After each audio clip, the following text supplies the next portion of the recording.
समर्थ. नमस्कार. श्री स्वामी समर्थ. आज एक योग आला, म्हणजेच तो योग म्हणजे श्री सत्यसेवा. त्यांचं जे अन्नछत्र आहे बिबवेवाडीमध्ये, तिथे गेले होते. तुम्ही बघतच असाल किती सुंदर आणि क्लीन. कोण म्हणेल का हे किचन आहे.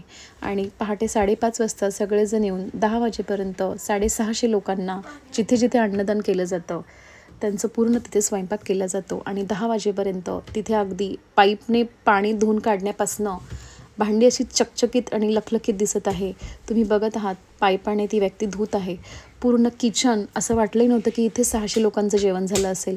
पहाटे 5:30ला जे स्वयंपाकाला लागतात ते 10 वाजेपर्यंत सगळं रेडी झालेलं असतं. जो चार्ट आहे तिथे प्रत्येक IT क्षेत्रातले असो, कोणत्याही क्षेत्रातले असो, स्वइच्छेने येऊन तिथे सेवा पुरवतात. आणि सगळं साफसफाई, क्लिनिंग आणि स्वइच्छेने तिथे भाजी कटिंग करण्यापासनं कोणी पोळ्या भाजण्यासाठी ही सगळी नित्यसेवा करतात. आणि ही सेवा म्हणजे खूप मोठी सेवा आहे. असं वाटलंही नव्हतं आतमध्ये इतक्या मोठ्या लोकांची ही सेवा पुरवली जात असेल. आणि 650 म्हणजे खूप मोठी क्वांटिटी आहे. आणि इतकं सुंदर मंदिर तिथे श्री सत्य सेवा आणि त्यांचं हे अन्नछत्र आहे. आणि स्वामींचा फोटो बघून तिथलं वातावरण खरोखरच खूप पॉझिटिव्ह असं छान होतं. आणि मी खास गेले होते. मला इन्व्हाइट केलं होतं आरतीसाठी, पण ट्रॅफिक असल्यामुळे मला थोडासा उशीर झाला पोहोचायला. प्रयत्न तर केलाच. आणि तिथले जे अधिकारी आहे हे अन्नछत्र चालवतात, हे ऑर्गनायझेशन चालवतात. आणि त्यांची जी काम करण्याची वृत्ती आणि जी सिस्टीम होती ती खूप नाविन्यपूर्ण होती. कारण त्या किचनमध्ये एक केस तर दूरच, पण एवढीसा कचराही नव्हता. इतकं स्वच्छ आणि क्लीन ती मॅनेजमेंट होती. हे सिनियर सिटिझन्स असं म्हणावं लागेल मला. पहाटे 5 वाजता तिथे येतात आणि 10 वाजेपर्यंत त्यांचं पूर्ण 650 लोकांचं जेवण पूर्ण झालेलं असतं.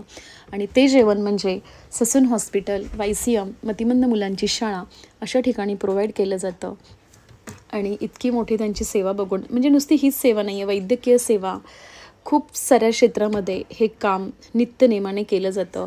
इव्हन मला त्यांनी एक एक्सपिरियन्स सांगितला की आमच्या घरामध्ये आमचेच नातेवाईक गेले होते तरीसुद्धा त्या दिवशी आम्ही अन्नछत्र बंद ठेवलं नाही. आम्ही आमच्याकडनं जेवण जिथे रोजचं ठरलं जातं तिथे पुरवलं.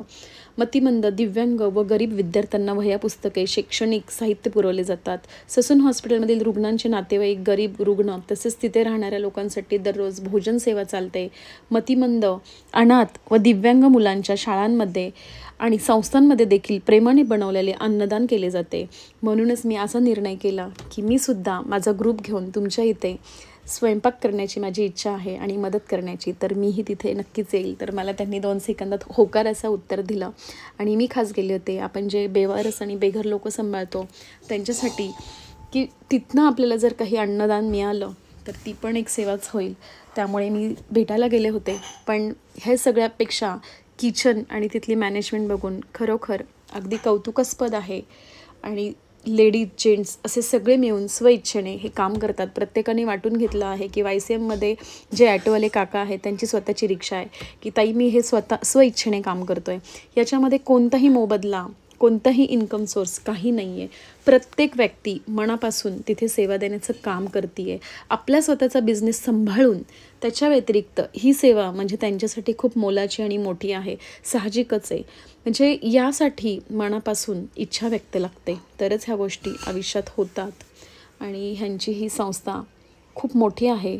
या संस्थेचे मुख्य उद्दिष्ट म्हणजे प्रेम, सेवा आणि मानवतेची निःस्वार्थ सेवा या तत्वांवर काम करते असे नक्कीच वाटले.